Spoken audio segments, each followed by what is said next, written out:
Miami. I go there all the time. I literally like live at the office every time I come here. So it's kind of like welcoming.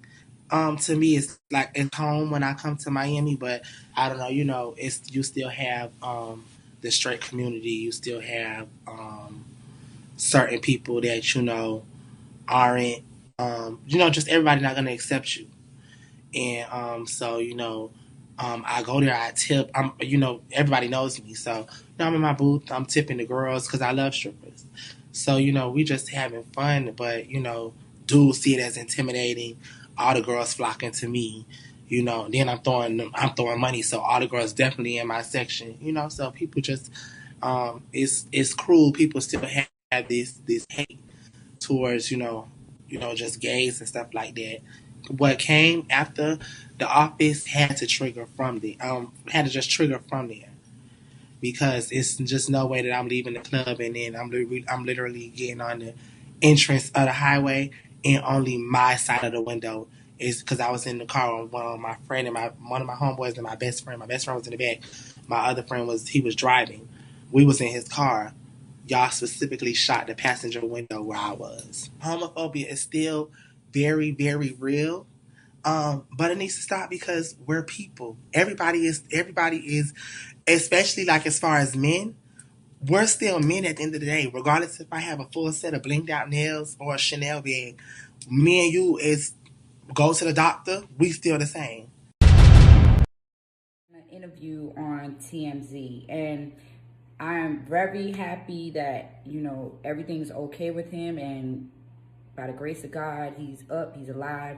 You know what I'm saying? Because I really would have been devastated if anything happened. Because in the midst of everything going on, I was like, I should go over there and try to calm things down. But I seen that his friends couldn't calm him down, and people around me was like, nah, Tip, don't get in the middle of that. So I was just watching, you know what I'm saying?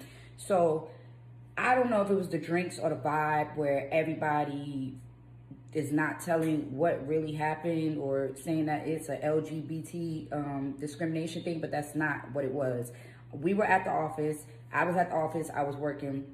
Santana was, me and Santana, we don't really know each other like that. We brush shoulders, we say hi, we've met, we film together, we keep it cordial. My first encounter with Santana, I met him at G5. He was with Bobby Lights, and Santana was over the railing, he has a big personality. It was all good vibes, but he, got into a little something that night. So I just, was like, okay, I got to keep note that he's a little bit extra. Like, if you're more extra than Bobby, boy, I already got to deal with Bobby. I just got to, chill. So it's always been, hey, love, whatever. Since I've been working with Sukihana, she put me up on his music, and I was like, oh, his music is dope. Like, he got the hot record. He got a couple hot records. So, I know of him now. But we're not in the same group. We don't run together or whatever. So now, last night, he comes in to the office, and everybody knows Santana is in the building. He makes his presence known. He had on the red two-piece. He's loud. He's saying hi to everybody. Eventually, after he starts drinking, he's vibing. They playing his music. He's throwing money. He's showing love. He showed a lot of love to me on stage. They wanted someone to entertain. So I got on stage and, I did what Tip Drill do. And he definitely showed me a lot of love. So shout out to him for that. So now, the whole night, you could see that he's known. He's standing up on the couches. He got his bottle to his hand. He's drinking. He's twerking, everything. So everybody sees him. So at one point, he pulls down his pants and his black thong is showing. So now security is like, all right, now this, we got to calm it down. This is a gentleman's club, okay? It's, they let you twerk, they let you vibe, they let you do your thing. But at some point, you got to keep it to a minimum because it is a gentleman's club where women are here to make their money and do their thing. You know what I'm saying? So his black thong is showing. So the security walks up to him, and the security is like, you can't be doing that. This is, obviously a gentleman's club. You can't be doing that. Calm it down, whatever. Santana goes to level 10. And he started, cursing him out. And I could do whatever I want. Fuck that shit. And da-da-da-da-da. I'm going to get my niggas, blase, blase, blah, blah. Threatening the security, put his hand in the security face, everything. The security did not budge. He's just still leaning over. And he's looking at him. He's like, all that's good, but you can't be doing that. You know what I'm saying? And we all clearly understand and see why he cannot be doing that. So Santana goes back to his section eventually. He's standing on a couch.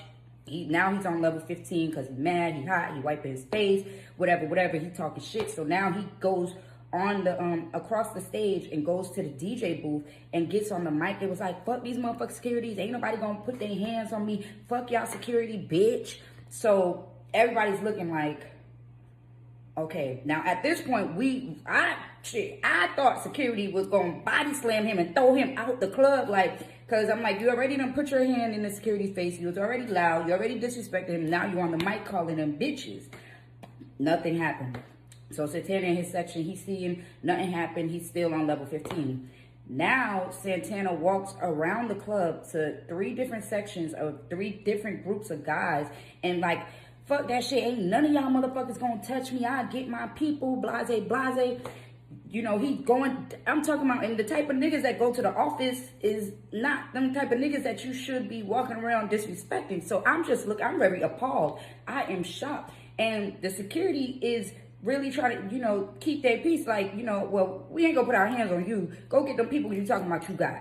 You know what I'm saying? And, nobody did anything to Santana. Like, I was really, really shocked. Shout out to the security. He had a lot of patience. He put up with a lot. Like, I had to go to the office after the club and let the managers know, like, this man deserves a raise. He deserves a award, because what Santana just did and the disrespect that Santana just did was absolutely absurd. So Santana walks back across the stage and goes back to his section, and he's turning up and he's dancing or whatever, and he's still talking shit. It got to the point where him and his friend almost got into it, because his friend like, all right now, bitch, you're doing too much. Don't push me or don't hit me or whatever, whatever. They drinking. That's how friends get, whatever. So Santana goes back to his section. All I wanted to make clear was that, Santana cool and all, the music is cool and all, but the office was not having the LGBT discrimination. And I really think that's why they didn't put their hands on him, because they was trying to avoid this, and it happened anyways. Not to say that, anything, like he brought that up on himself or whatever, because don't nobody deserve to be shot at or whatever, or fucking damn near killed for any reason. But at the end of the day, it wasn't LGBT discrimination. It was Santana being very disrespectful. And, I'm not saying this to have bad terms with Santana, but if it happens, hey, but I'm just stating the facts and letting the real be known, because I don't know what the fuck going on and what club they was at, but the club we was at, it wasn't no LGBT discrimination at all. The security, everybody, all the niggas was vibing, letting him do his thing. He was there for a couple of hours, like, you know what I'm saying? So I don't know if it was the liquor that triggered him to take down his drawers and, try to become one of the strippers, have his thong showing. I don't know. You know what I'm saying? But come on now, like, let's be for real, y'all. That wasn't supposed to happen.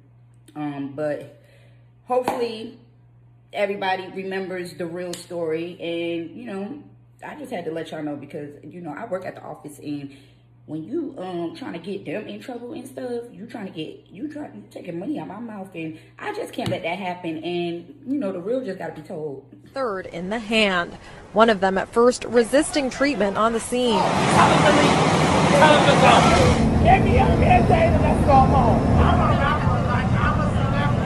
A man can be heard telling officers he was shot at because he's a recording artist. Miami. I go there all the time.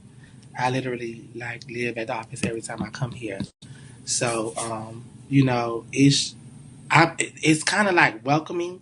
To me, it's like it's home when I come to Miami, but I don't know, you still have the straight community. You still have certain people that, aren't, just everybody not going to accept you. And I go there, I tip. Everybody knows me. So, I'm in my booth, I'm tipping the girls because I love strippers. So, we just having fun, but, dudes see it as intimidating.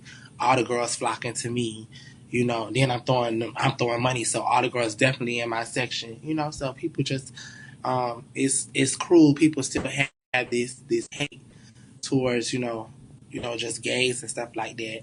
What came after the office had to trigger from the had to just trigger from there, because it's just no way that I'm leaving the club and then I'm literally getting on the entrance of the highway, and only my side of the window is, because I was in the car with one of my friend and one of my homeboys and my best friend. My best friend was in the back.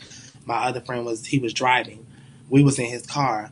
Y'all specifically shot the passenger window where I was. Homophobia is still very, very real.